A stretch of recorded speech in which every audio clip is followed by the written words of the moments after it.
What is a non-CDL trailer? That is the topic we're going to discuss today. There is a ton of information out there on the old interwebs. There's a ton of information out there amongst people. We get tons of phone calls. That's what prompted this video. So we're going to look at a non-CDL trailer today.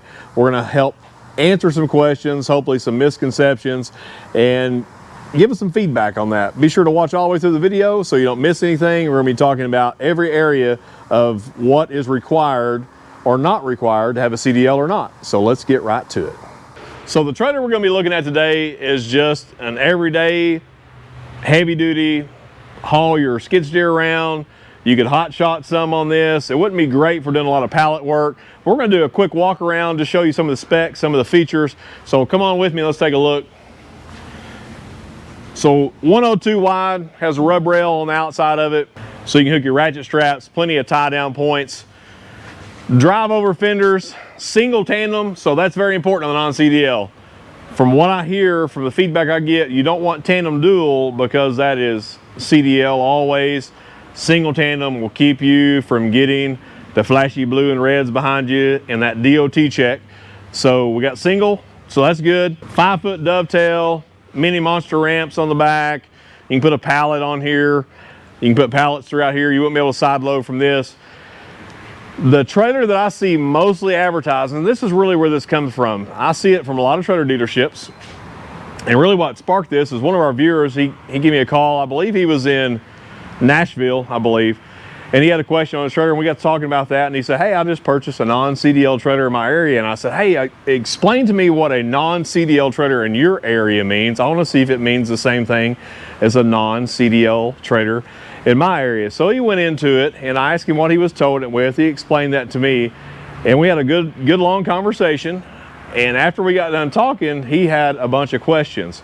He had been told a few things, he had some misconceptions, and he had some misinformation from the dealer he bought it at. So when you go to start looking for a trailer, whether that be new or used, beware of non-CDL or CDL. And we're going to talk about, does the trailer make it non-CDL? Does the truck make it non-CDL? Does the sale of the unit make it non-CDL? What determines the non-CDL? And that's what we're going to cover today. If you'll look at these axles right here, like I said, it's single tandem. They're not huge. It has some good rubber on the ground, regroovable tires, good heavy ply. You can put a pretty good load on this. But other than that, it's just something you would see. I would pull this behind a 3/4 ton, pull it behind a 1 ton all day long. You could haul, skid steer. You could haul a lot of material on here, your tractor and brush hog. Even if you had a wide tractor, it's got the heavy drive over fenders, so you can get a wide tired machine on here. But what makes it non-CDL or CDL is important, and here is what I'm going to tell you. It has nothing to do with nothing on this trailer. It has nothing to do with the axles. It has nothing to do with the wood floor, steel floor, necessarily the width, the height, the length, the color. If you bought a red trailer, you may be more likely to get pulled over than a black trailer, so always stick with black when you're buying your non-CDL. But none of that stuff really matters. It comes into play, but it's not the determining factor. So what is the determining factor? Well, there's a couple things that we got to cover. That's what we're going to get into. The first thing I want to cover is your tow vehicle, the truck you're going to be pulling it with. What do you pull with? Leave it in the comments below. Is it a 1/2 ton, 3/4 ton, 1 ton, or greater? And I'm going to give you a little insight. There is one such thing as a non-CDL trailer. We're going to cover that here shortly, but it's not this trailer. I'm going to tell you what a non-CDL trailer actually is so we can bust the myth, and I'm going to help you do the math. I'm not going to try to do too much math in public because I don't want to look like a dummy, but we're going to do a little math. It's going to be basic adding and subtracting, and we're going to get to the bottom of this non-CDL trailer, so stick with us. So what we have here is a non-CDL trailer. This is a legitimate non-CDL trailer. It has nothing to do with the length. It has nothing to do with the width. It has nothing to do with the color, the axle size, the tire size. While those come into play, that's really not what makes it a CDL or non-CDL. It's this little tag down here called the VIN sticker is what we refer to it. It's got a bunch of information. It shows when it was built, where it was built, the manufacturer was built by, and some other good information. but there's a number on here that makes it a non-CDL trailer. Not going to zoom in, lighting's horrible out here, not going to be able to see it, and I don't want y'all to be upset because we couldn't get our zoom on our GoPro in. We're going to run back in the shop, we're going to look at the sticker on the trailer that we just looked at and talk about the difference of why this is a non-CDL trailer, and then we're going to find out whether or not the other trailer is a non-CDL trailer. So let's run back in the shop and see if we can figure it out. So this little tag right here is what determines if this is a non-CDL or CDL trailer, but this also goes along with the tag on your pickup. This trailer right here, even though it's a single tandem, its GVWR, the gross vehicle weight rating, is 22,000 pounds. So the question is this a CDL trailer? You dang skippy, it is. Unless you're pulling it with a vehicle that weighs less than about 3,500 pounds, you're over the numbers, you're over the limit. What is CDL required? 26,001 pound. That's in our state anyways. I'm going to recommend that you look at it at your state to see if there's any difference. Look at the federal law on there. A lot of them are the same. There are some different requirements when it comes to if you're hauling placarded, if you're hauling hazardous material and stuff like that. But for your everyday purpose, you have to take the GVWR off of the truck and combine it with the GVWR off of the trailer. And if you're at 26,001 pound, you're on the line. If you're over 26,001 pound, you are required to have a CDL. And you know what that means? You got to go get a CDL. If you have a CDL, share your comments on how fun it was to get your CDL. I've had my CDL now for about 20 years, and the only reason I don't let it go back is because I don't want to have to do it again. Now you got to go to driving school, jump through a bunch of hoops, fill out enough paperwork. It's like worse than buying a house. And then you have to go by all the things that come along with the CDL. If you're a DOT officer out there, you know what kind of things those are. Some of the laws are crazy, whether we're pulling commercially or if we're just driving our Prius to the McDonald's to get us a cheeseburger. You know, we have all different kinds of rules and regs to go by, and if we get a ticket, it's just, I don't know. But here's what I am going to tell you. If you are required to have a CDL and you're non-compliant, you better be compliant, or you may need to change your tow vehicle or the unit that you're towing. This is something we run into every day, and we're going to break down some of the stuff on it about how you can get under CDL, what it takes to be over CDL. I have a 3/4 ton Chevrolet pickup. Let me look up the GVWR. My GVWR is 10,850 pounds on that truck. So that gives me an allowance to pull a trailer that has a GVWR of just about 15,150 if I'm doing the math correctly in my head. That's not that big of a trailer. That's right at the limit. Most gooseneck trailers with 7K axles underneath them are going to be GVW'd at 15,680. How can they go over? It's because you're utilizing the rear axle on your truck to disperse the extra 15%-ish weight to put it up to that 15,680. That's going to put you in a CDL requirement. If you are driving a 1-ton vehicle, almost anything that you pull behind it is you're going to have to be required to have a CDL, unless it's a little 16-foot utility or like the one we just showed up front. So to make it a true non-CDL trailer, there is one out there. So I didn't just bring this along for clickbait or just to get you to listen. The only non-CDL trailer out there is a trailer that is GVWR'd under 10,000 pounds. That's it. That's the only non-CDL trailer. So if you get one that's rated at 15,000 pounds, you may or may not be required to have a CDL.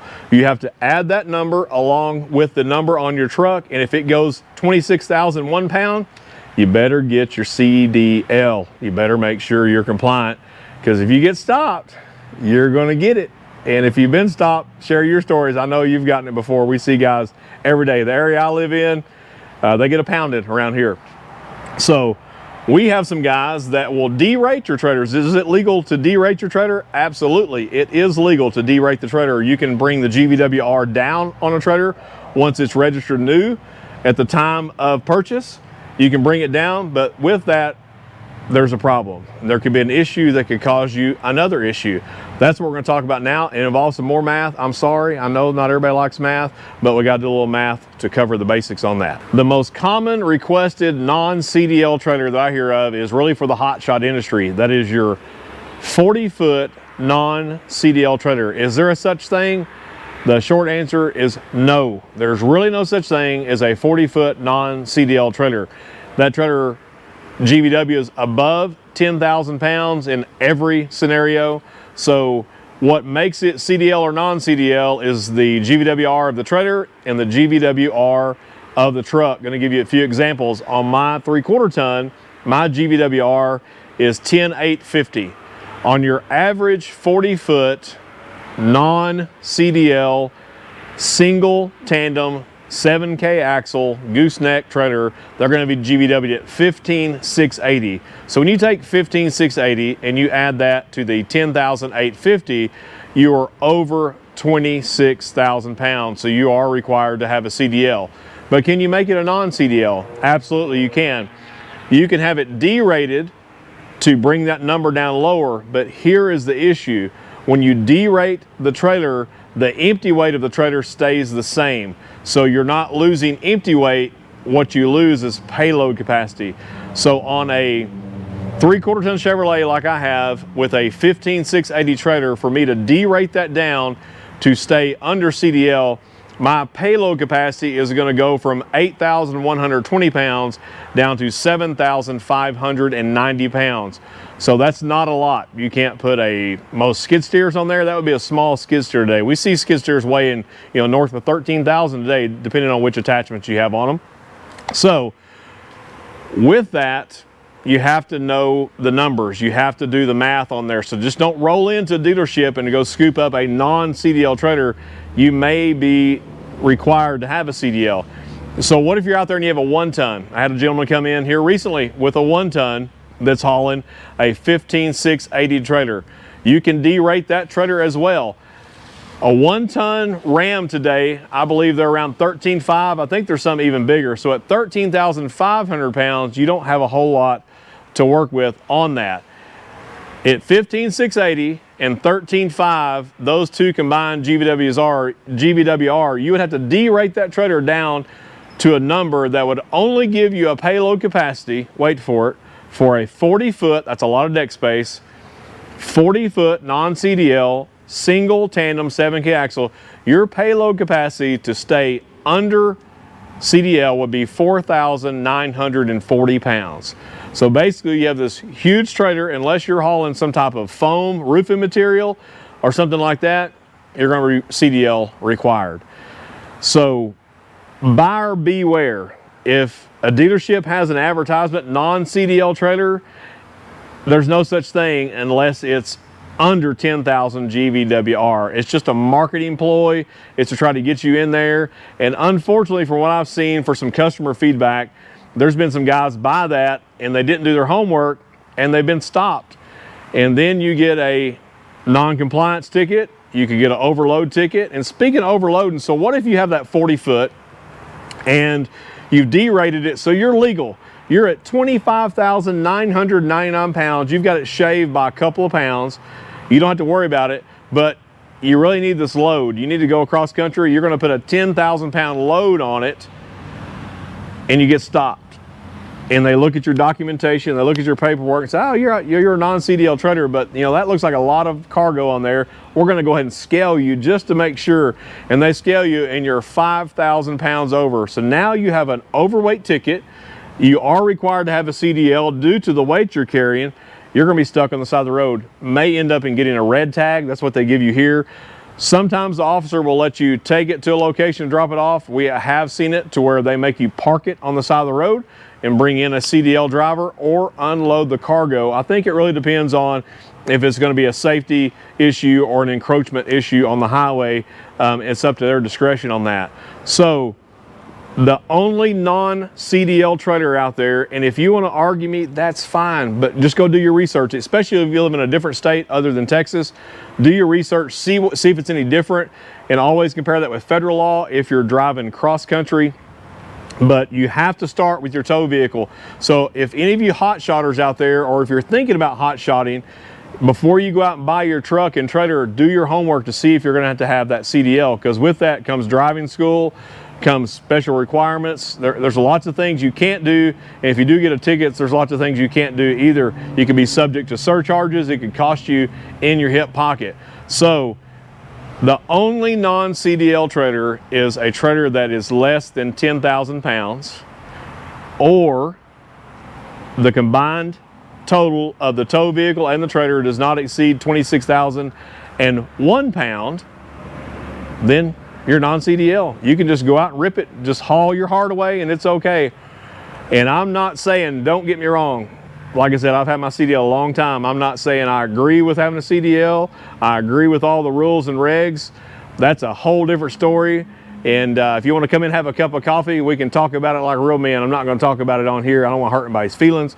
But if you get pulled over and you're not in compliance, it's not going to be a great day for you. So open your door, check out that GVWR sticker, look at the sticker on your trailer as well.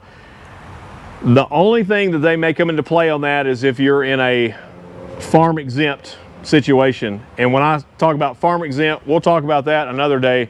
That's a whole different set of laws. You need to look at your state, look at your area to see what the farm exempt requirements. It is a little different on that. But if you're hauling just regular tags on your truck and trailer, you got to stay under 26,001 pound to don't get in trouble. So don't get in trouble is what I'm going to tell you. Do your homework. And just because it's on the old interwebs, just like right here, just because I'm saying it doesn't mean it's true. I hope this sparks your interest. You do a little research, look at some other videos, and if I'm wrong, leave it in the comments. You have before, leave it again. I've got big shoulders, it's okay. If you've been stopped and you've got a ticket for a CDL violation, share with me what your biggest ticket is. I've seen some whoppers, anything from breakaway cables to the brakes not working.